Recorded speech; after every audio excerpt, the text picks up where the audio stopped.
வணக்கங்க. என் பேர் அமலா. நான் வந்து செங்கல்பட்டு மாவட்டம் எல்லையம்மன் கோவில் தாண்டி விளம்பூருன்ற கிராமத்துலேருந்து வரேன். எனக்கு 2 பொம்பளை பிள்ளைங்க இருக்காங்க. நான் அதுக்கு முன்னாடி சொந்த ஆட்டோ வச்சுருந்தேன். இப்போ லாக்டவுனில் எல்லாம் போயிடுச்சு. அதுக்கப்புறம் நான் வாடகை எடுத்து தான் ஒரு 3 வருஷமாக ஆட்டோ ஓட்டின்னு இருக்கேன். அதில் வந்து போன வாட்டி ஆளுநர் ஐயா கிட்ட வந்து அவார்டு தரேன்னு சொல்லியிருந்தாங்க. அப்போ என்னை கூப்பிட்டாங்க.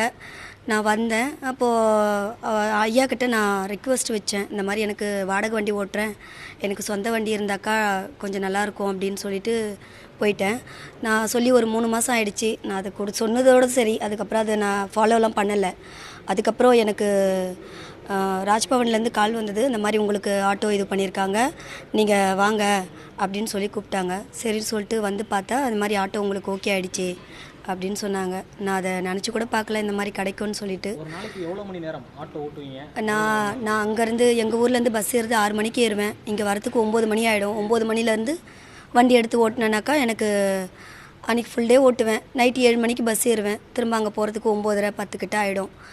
ஒரு டைமு 12 மணி கூட ஆகிடும். ஏன்னா சவாரி கிடைக்காது மாதம் எண்ட் ஆகிடுச்சுன்னா. அப்போது வாடகைக்காச்சும் வண்டி ஓட்டி தானே ஆகணும். அதனால் வண்டி ஓட்டுற மாதிரி இருந்தது.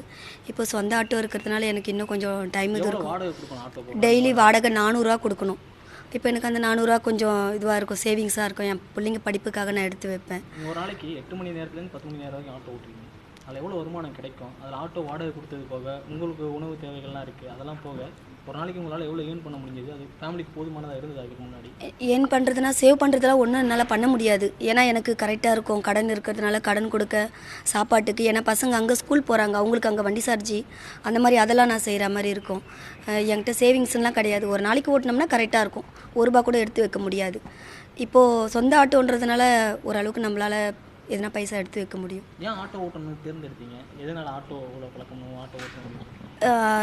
நான் ஃபஸ்ட்டு வீட்டு வேலைக்கெல்லாம் போயின்னு இருந்தேன். அப்புறம் ஒரு ஆஃபீஸில் வேலை செஞ்சுருந்தேன். என்னடா இப்படியே போயின்னு இருக்குது லைஃபு, ₹1 கூட நம்மளால் சேவ் பண்ண முடியல, எங்கேயும் போக முடியாது, வர முடியாது, பொம்பளை பிள்ளைங்கள பார்த்துக்க ஆள் கிடையாது. அதனால சரி நம்ம ஆட்டோ ஓட்டலாம், கார் ஓட்டலாம் தான் போனது.